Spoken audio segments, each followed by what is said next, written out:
আমি চেয়ারম্যান নির্বাচিত না হলেও দৌলতপুরে অবস্থান করব।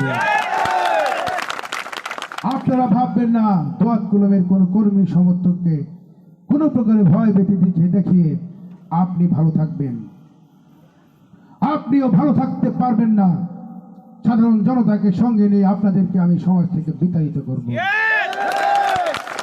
আজকে আমি কথা দিয়ে যাচ্ছি, যে সকল নির্যাতিত মানুষ, যে সকল ভাগ্য বঞ্চিত মানুষ, সুবিধা বঞ্চিত মানুষ আপনাদের সাথে প্রতারণা করা হয়েছে, আপনাদেরকে মিথ্যা বলে মিথ্যা তথ্য প্রদান করে আপনাদের অর্থ লুটপাট করা হয়েছে, আপনারা শুধু দোয়া করবেন।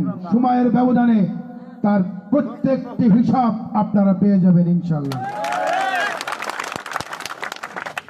ষড়যন্ত্রকারীরা, সেই লুটতরাজকারীরা, তারা বুঝে গেছে তাদের লুটতরাজের সময় শেষ প্রান্তে এসে গেছে। আমার নেতা এস.এম. জাহিদ ভাই, যার কাছ থেকে আমি অন্যায়ের প্রতিবাদ করতে শিখেছি, যার কাছ থেকে আমি অন্যায়ের বিরুদ্ধে দুর্বার গতিতে দেয়ালের মতো দাঁড়ানো শিখেছি, সেই জাহিদ ভাই আজকে এমপি, আমাদের সংসদ সদস্য।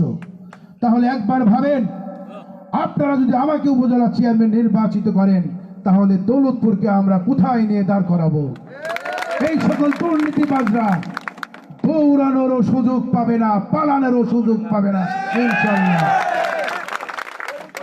আপনারা সকলেই অনেক কষ্ট করে বসে আছেন, আপনাদেরকে অসংখ্য ধন্যবাদ।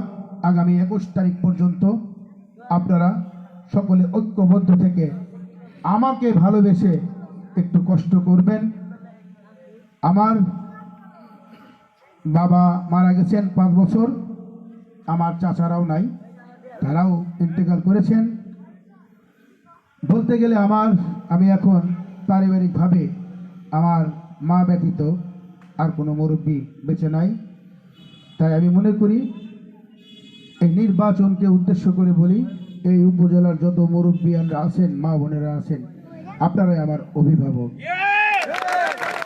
আমি যেখানে যাচ্ছি সবাই জানেন আমাকে সহযোগিতা করছেন।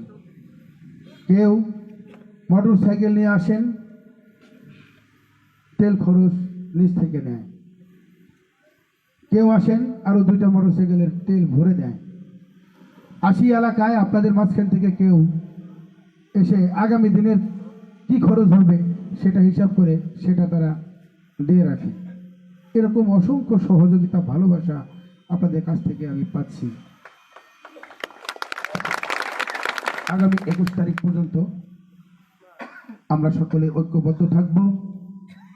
আমরা চেষ্টা করব আমাদের প্রতিপক্ষ, প্রতিদ্বন্দ্বী প্রার্থীবৃন্দ যারা আছেন কিংবা তাদের কর্মী সমর্থক বৃন্দ যারা আছেন, তারা যেন কোনোভাবেই আমাদের দ্বারা আঘাতপ্রাপ্ত না হয়, আমাদের কথায় যেন তারা আঘাতপ্রাপ্ত না হয়, তারা যেন কোনোভাবে আমাদেরকে নিয়ে অভিযোগ করতে না পারেন।